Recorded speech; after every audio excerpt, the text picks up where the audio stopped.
ಓಂ ವಿಶ್ವಸ್ಮೈ ನಮಃ.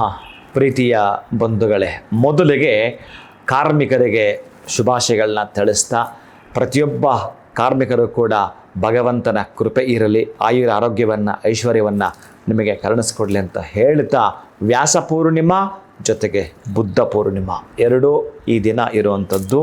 ಪೌರ್ಣಮಿ ಎಂದು, ಅದರಲ್ಲೂ ಶುಕ್ರವಾರ, ಮಹಾನಕ್ಷತ್ರ ಸ್ವಾತಿ ನಕ್ಷತ್ರ ಜೊತೆಗಿರತಕ್ಕಂಥ ಈ ಪೌರ್ಣಮಿ ವೈದ್ಯನಾಥೇಶ್ವರನ ಜಯಂತಿ ಬಹಳ ವಿಶೇಷತೆ ಕೂಡಿರುವ ದಿನವಿದು. ಪ್ರೀತಿಯ ಬಂಧುಗಳೇ, ಅತ್ಯಂತ ಅದ್ಭುತವಾಗಿರತಕ್ಕಂತಹದ್ದು, ಬಹಳ ಪ್ರಮುಖವಾಗಿರ್ತಕ್ಕಂಥ ಈ ದಿನದಲ್ಲಿ ಐಶ್ವರ್ಯ ಪ್ರಾಪ್ತಿಗಾಗಿ ಈ ಪೌರ್ಣಮಿಯನ್ನು ನಾವು ಬಳಸ್ಕೊಳ್ತೀವಿ ಅಂತಂದರೆ, ಒಂದು ಮಿರಾಕಲ್ ಜರುಗಿಬಿಡಬೇಕು ನಮ್ಮ ಬದುಕಲ್ಲಿ ಅಂತಂದರೆ, ಒಂದು ಪವಾಡ ನಡೆದು ಬಿಡಬೇಕು ನಮ್ಮ ಬದುಕಲ್ಲಿ ಅಂತಂದರೆ, ಇವತ್ತು ನೀವು ಬೆಲ್ಲವನ್ನು ವಿತ್ ಕಡಲೆಯನ್ನು ಚೆನ್ನಾಗಿ ಜ್ಞಾಪಕ ಇಟ್ಕೊಳ್ಳಿ.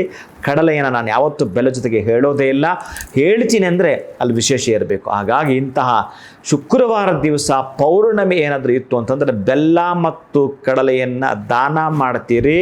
ಚೆನ್ನಾಗಿ ಜ್ಞಾಪಕ ಇಟ್ಕೊಳ್ಳಿ, ಎಷ್ಟು ದಾನ ಮಾಡ್ತೀರೋ ಅದರ 2 ಪಟ್ಟು ಸೇಮ್ ನೀವು ಮನೆಗೆ ತರಬೇಕು. ಬೆಲ್ಲವನ್ನು ಕೂಡ ಕಡಲೆಯನ್ನು ಕೂಡ ತರ್ತೀರಿ. ಓಂ ಶ್ರೀ ಲಕ್ಷ್ಮೀ ವೆಂಕಟೇಶ್ವರಾಯ ನಮಃ. ಓಂ ಶ್ರೀ ಭೂನೀಳಾ ಸಮೇತ ಶ್ರೀ ಶ್ರೀನಿವಾಸ ಪರಬ್ರಹ್ಮಣೇ ನಮಃ ಅನ್ನೋ ಮಂತ್ರವನ್ನು ತಾವು ಖುಷಿಯಿಂದ ಸಂತೋಷವಾಗಿ ಹೇಳಿಕೊಳ್ಳುತ್ತೀರಿ.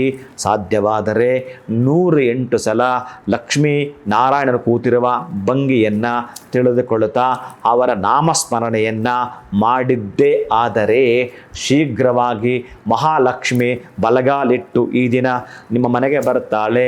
ಹಿಂದೇನೆ ನಾರಾಯಣ ಕೂಡ ಬರ್ತಾನೆ. ಶುಭಂ ಭೂಯಾತ್, ಒಳಿತಾಗಲಿ.